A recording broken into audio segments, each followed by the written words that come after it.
we're back. Welcome back to the Champions League prediction series. It is time for the playoffs to begin. The knockout stages of European football is back this week. And this video is actually going to be the first of 5 separate predictions videos we have this week. Today we are doing the Champions League playoff first leg predictions.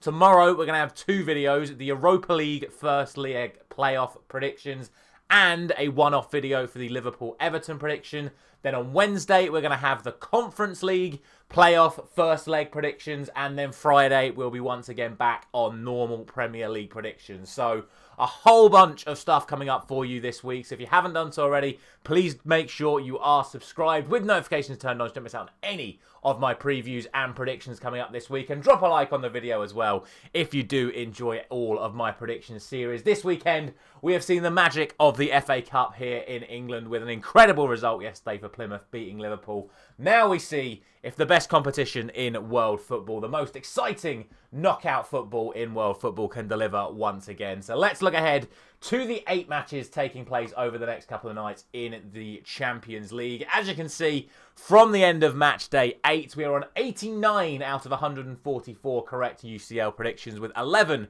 correct scores, which, to be honest, I think is actually pretty good. So I'm taking that so far. But like we say, 8 matches for you this week. All the first legs are taking place this week. All the second legs are taking place next week. So again, so many predictions we've got coming up for you. So we'll start off, as always, with the early kickoff on Tuesday night. We have one early kickoff on both days. And the first of those on Tuesday night is an all-French affair between Brest and PSG. Now, what is fascinating about this game is that the draw for the Champions League was done on January 31st. On February 1st, this exact fixture took place. Brest at home to Paris Saint-Germain.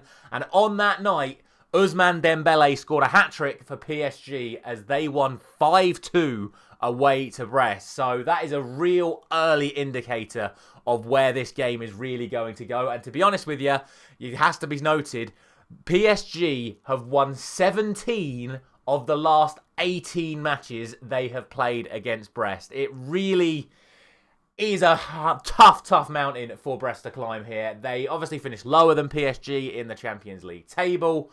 And they also have a fair few injuries as well, which includes their star man from last season, Del Castillo. He is out for PSG. Their only real significant injury concern is Zaire Emery, but he's not even a guaranteed starter at the moment anyway. So there is just so many things going in PSG's favour going into this. What was really good to see is that French football actually allowed both of these teams to play their matches on Friday night. Going into this weekend, they've had plenty of rest to prepare themselves for this Champions League match. But I've said it enough times already. They literally beat them 5-2 just a couple of weeks ago.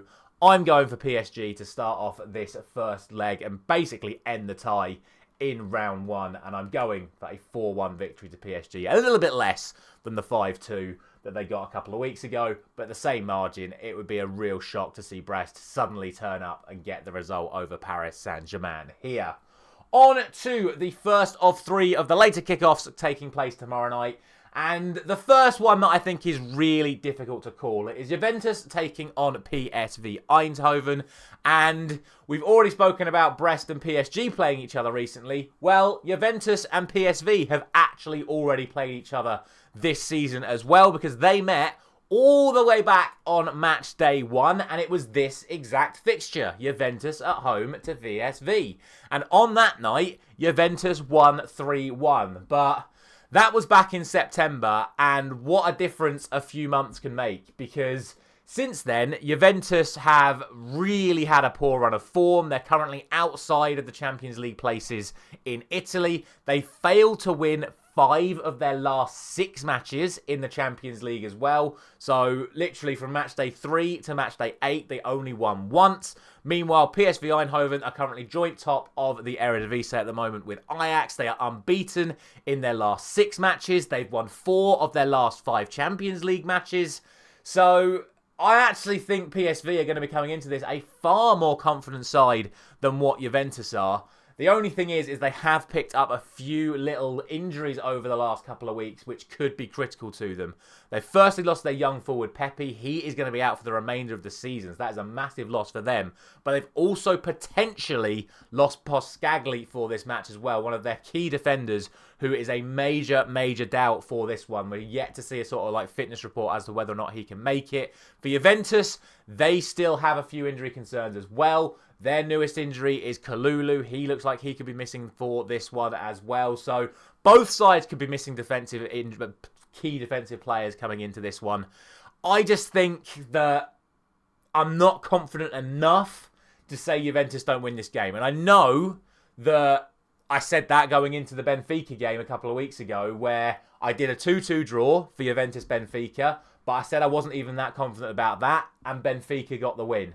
I'm going to go for the exact same thing here. I'm going to go for a 2-2 draw because I think both sides look a little bit defensively vulnerable at the moment. But I would expect Juventus to win, especially with them being at home. But with the way PSV have played over the last few weeks, it would not surprise me to see them get the result. It's a real tight one, but I'm going for a 2-2 draw. Then we come to the one that everyone wants to talk about. It's by far the biggest game of the playoffs. It is Manchester City and Real Madrid, the last two champions of the Champions League, meeting in the playoff round because neither of them made it into the top 8 after having relatively poor league phases of this new format of the Champions League. And it's actually the 5th time that these two sides have met in the Champions League in the last 6 seasons. So it's a real fascinating sort of setup going into this. In terms of the actual head-to-head record, if you want to take the last 4 times they've come together as 2 legs, sometimes it has been in the group stages, sometimes it's been in the knockout stages, but if you want overall results for the last 4 seasons, it's actually 2-2. Manchester City have won twice and not Real Madrid out. Real Madrid have won twice and not Manchester City out. Okay, some of those times it was within the league phase. But like I say, if you take the home and away for the last 4 seasons, it's currently 2-2. But that's not a reflection of how these sides are performing this season. Because let's not forget, Manchester City are only in this position by scraping past Club Brugge in the final match day of the league phase just to even get into these playoffs. They backed it up by losing 5-1 to Arsenal in the Premier League, and they barely got past Leyton Orient in the FA Cup this weekend if it wasn't for a few little bits of luck here and there, let's be honest. Meanwhile, Real Madrid, okay, their recent form, certainly over the last couple of weeks, hasn't been much better than Manchester City's, but they're definitely in a better vein of form overall. They're currently top of La Liga after securing a draw with Atletico Madrid last night. They've won their last 3 Champions League games, and more importantly, they are scoring goals for fun. And that's why I think they have to be considered the favourites for this one. Manchester City, as we've just mentioned, they lost 5-1 to Arsenal. They couldn't barely beat Leyton Orient with their reserves, and the defence is absolutely decimated at the moment. It looks like Ruben Diaz has now picked up another injury. He had to go off at half-time against Leyton Orient. Nico Gonzalez, the 60 million new signing, he didn't even make it to half-time against Leyton Orient. They brought him in to be their sort of replacement for Rodri. We need to hear updates in regarding to their fitness as to whether or not they can make this one. That said, though, Real Madrid do, of course, have their massive defensive injury problems as well. Lucas Vazquez is the latest one to pick up an injury for them. So in terms of their backline, there's no Vazquez, there's no Rudiger, there's no Carvajal, there's no Eder Militao, and there's no David Alaba either. So they are having to play players out of position in defence, but at the moment, it's not massively perfecting their performances or their results. So with how many goals Manchester City are conceding and with how many goals Real Madrid are scoring, my expectation is that Real Madrid come out on top in both legs here. It'd be interesting to see, though, because Manchester City on their day can still produce, but I'm going for a 4-2 victory to Real Madrid at the Etihad tomorrow night.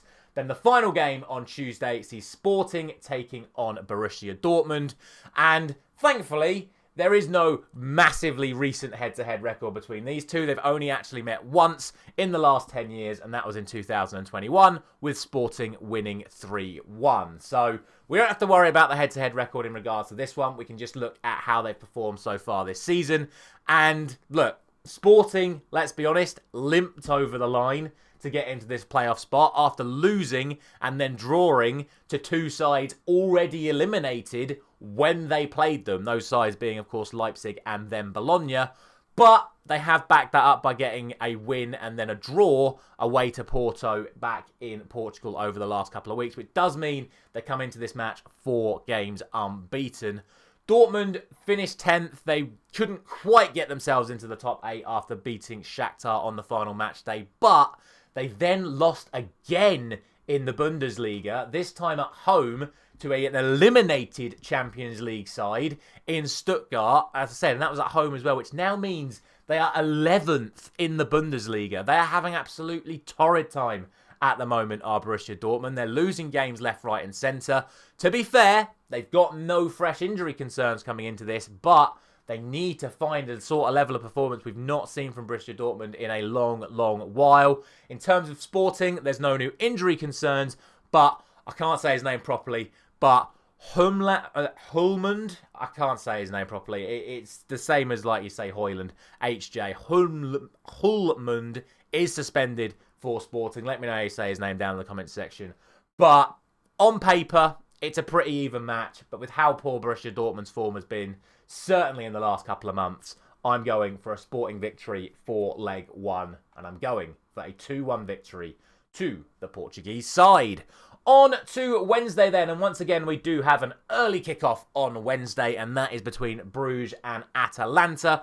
The two sides that couldn't be further apart, the side that finished 1 position off the top 8, and the side that finished in the final position in the playoff places. And for Brugge, the 20-game unbeaten run, as we've already mentioned, came to an end against Manchester City on match day 8, and they then backed that up by losing again back domestically. So their sort of bubble kind of has been burst. They did bounce back with a win at the weekend, but that's their only win in their last 5 matches. So despite having a good run in the lead up to the last few weeks, Club Brugge's form has kind of fallen off a little bit. That said though, Atalanta haven't done much better. They've only won 1 of their last 4, which was their game at the weekend, which they won 5-0. But that run of 4 games where they only have 1 win does include that 2-2 draw away to Barcelona on match day 8. So they are probably in a much better reign of form coming into this than Brugge. And on paper, they do have a much stronger lineup, certainly in my opinion. That said, though, they are still missing a few players through injuries. The likes of Scalvini, Lookman, and now Kolasinac are now going to be missing for this one, whereas Brugge have no injuries and no suspensions at all that I could see. So they're coming into this one with a fully fit squad.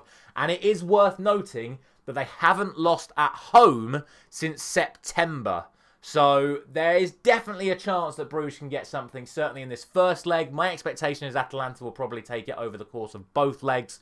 But I'm still backing the Italian side to get off to the perfect start in leg 1 for me. I'm going for a 2-0 victory to Atalanta. Now we have a massive game for the Scots. It is Celtic at home to Bayern Munich in the first leg of this playoff. And, well, all I can say about this game is expect lots and lots of goals. In Celtic's last 4 matches, there have been 21 goals.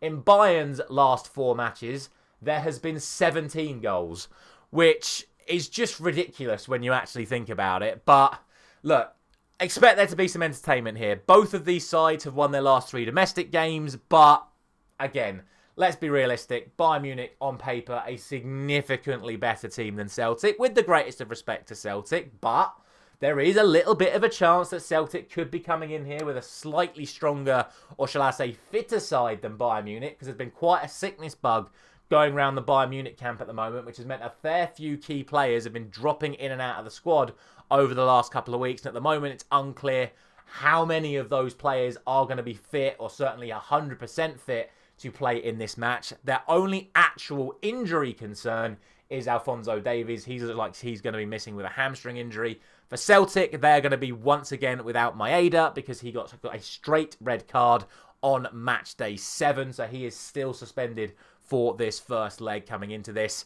And look, I can try and sugarcoat it as much as possible. Let's also not forget Bayern Munich lost their last away game in the Champions League 3-0 to Feyenoord. So Celtic are going to have some confidence coming into this. But I'd be stunned if Bayern don't get the result here. And let's not forget that Celtic have already conceded 7 to Borussia Dortmund this season.